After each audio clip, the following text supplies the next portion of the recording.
Hello and welcome to an Everyday Canines video. In this video I'm talking to you about drive.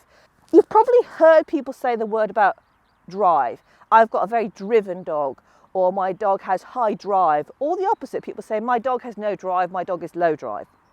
What does that mean? What does it mean if someone says to you your dog is a high drive dog or a low drive dog? Drive describes the speed with which your dog goes around the course and the determination it goes around the course.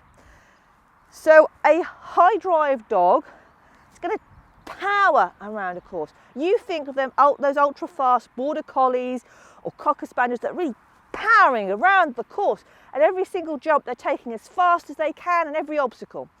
That's high drive. Your dog is driving out the whole way. A low drive dog is a dog that it will go to a jump and take it a bit more sedately. Maybe it doesn't gallop across in full stretched out motion. Maybe it more canters, or maybe it's only low drive in certain places. So in a straight line it'll power, but then it'll get to something like a turn and it'll slow down and lose a bit of momentum.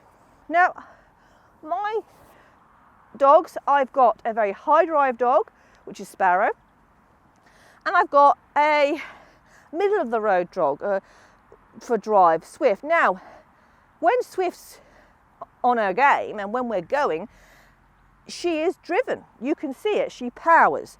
But if she loses a bit of confidence or she's not too sure, she can slow down. She's not as naturally driven as Sparrow, who, it doesn't matter what I ask her to do. Sparrow does everything at 100 miles an hour. Everything. You know, you ask her to perform some quiet trick in the house, you know, do a down or a roll over, boom, it's done in 100 miles an hour. Swift is more thoughtful, so she takes her time over things sometimes. So she is what I would call, she's not low drive in the sense that she is driven, but she does have that middle of the road drive. So it's just a variation in the dog's personality and who they are. There are pros and cons to having a high drive dog as well as having a low drive dog. Most people in the agility world will say to you, I want a high drive dog. It is easier in the sense that it's one element of your training you haven't then got to introduce. I mean, with Swift, I've had to spend a lot of time teaching her to be driven. So that's something I've had to do, whereas with Sparrow, it just comes naturally to her. And it's one thing you haven't got to worry about. At the same time, a high drive dog can be a little bit too much. And what can happen is they just start to power down a line they can't turn off. They see a tunnel, I'm taking that tunnel, don't worry where you are, mother. I've had far more eliminations with Sparrow than I ever did with Merlin, who was my, what I'd call a low drive dog. He never really powered around a course. He wasn't slow, but I could always tell there was another gear in there, but he was consistent, he was clear all the time, and he got up to grade 6, so you know, he's not like he was so slow. But yeah, so there's that high drive dog, you definitely have to be more consistent with your cues, your handling, your training to get them around certain higher level courses. The frustrating thing with a low drive dog is, of course, that when you're doing a course and you want to get around it in a speedy time and they're not moving and you think, oh, I know they could get a bit faster than that and oh, I'm not going to make it in time. That's the thing of a low drive dog. They might be consistent, get everything clear, but it's just that speed element. You can help a low drive dog to be speedier. And certainly if you take a look at my drive game series, you will see some of the games I've played with Swift to help build her drive, and that will certainly help enormously. A lot of drive is about confidence, and if your dog isn't confident, and it might not be that they're not confident because of the agility, it might be they're not confident in the environment they're performing in, then they tend to be slower. Ironically, Swift is actually lower drive in training, which is calmer, than when she gets to competition where she goes up a gear, which is good in a way, but sometimes it really throws me. The other thing to bear in mind, if your dog is consistently low drive, by that I mean they're perhaps even walking a course or just taking it slow and steady, it could be there's something niggling them that means they can't power. It could be they're carrying an injury somewhere. It could be, you know, maybe they've got something wrong with them. Maybe they've got knees that pop out or hips or elbows, something maybe that means that they are sore. And so going at high speed and drive doesn't suit them. It's painful for them. It could be something internal. Merlin lost a lot of his drive when he started having chronic pancreatitis because his stomach hurt, you know. So it can be there's something physical going on that you need to get checked out first before you just say to yourself, my dog has low drive. You know, it might be a case of that if you sort that problem out, the dog's speed will go up. Deciding if your dog is low or high drive is important because it makes you think about how you're going to train them. So all my dogs I encourage drive games with, even if they're high or low drive, because I think you can spend too much time doing tight stuff and you can lose that powering down a straight line even with a high drive dog. But with Swift, who is my low drive dog, I obviously spend a lot more time on that than doing tight turns and tight turn training. I'm also very conscientious that I start on games that are just very fun and straight drive out, and then do some games which are more complicated and then go back to them. So she's getting that building up, constantly reinforcing that you drive on, you drive out. It's very rewarding. Being able to know if your dog is one way or the other will enable you to know better how you're going about your training. A high drive dog, you know, you're probably going to have to think a lot about your verbal cueing, your self-control. You're going to have to be really hot on those things because you're probably going to find that dog is going to get ahead of you and be gone.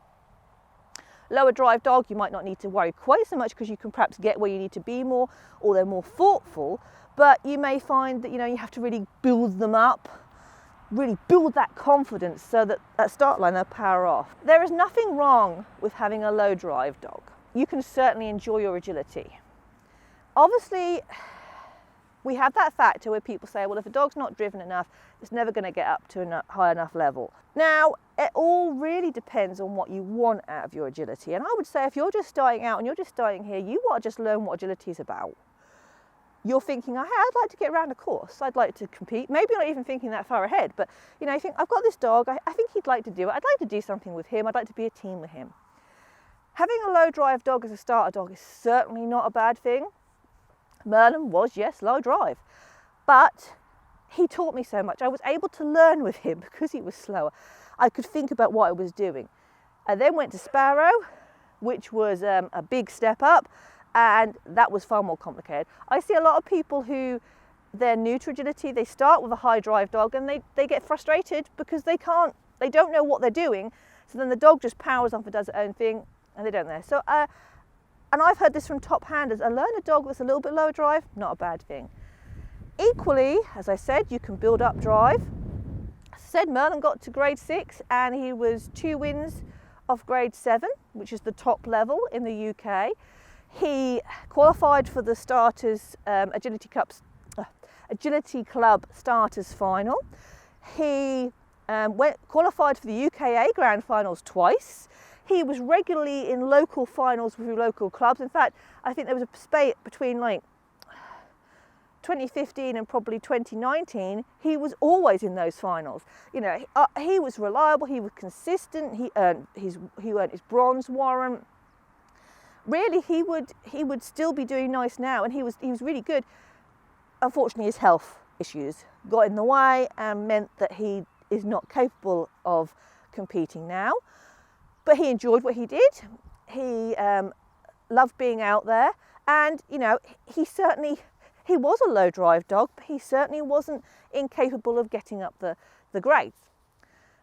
If your dog is obviously walking around the course at a slow pace, that's a different story. But you know, I'm talking about a dog that's going to move, but it's still low drive.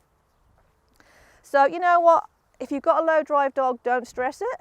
You can build up that drive, and as a starter dog, brilliant. You're going to learn loads.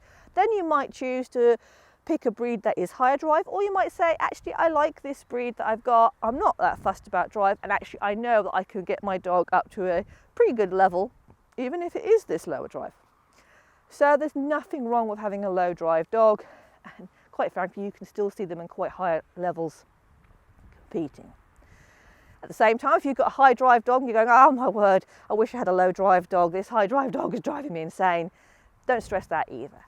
It's all about working on your foundations, getting your start lines, getting your cues in. You can get there with that dog as well. I think in some regards, I think people find when they're beginning, the high drive dogs more frustrating than the low drive dogs, because they can't get to where they want to be and the dog is just doing what they want. Like, oh no, it's done it again. Don't stress it. Just keep at it. You're learning together. You're becoming that team. As I say, check out the Drive Game series, because that will offer you ideas of how you can get your dog powering ahead of you. It's great for distance handling. It's great for building speed up in an underconfident dog. It's got all those elements to it. So check that out. Have a look there. And I hope you now understand what drive means, what it means for your dog. And never ever let someone tell you that a dog is not driven enough to compete, unless your dog is clearly walking around a course. As long as your dog is actually running around a course and you know your dog is fit and healthy, then don't ever let people say to you, your dog is too low drive to get anywhere. It's not, it's just something you've got to work on with your confidence building. I hope you've enjoyed this Everyday Canines video, and if you have, you might like to check us out on Facebook and Instagram, and you can also subscribe to us on YouTube. Check out the channel, and there's lots of videos coming out all the time, and I hope to see you all again very, very soon.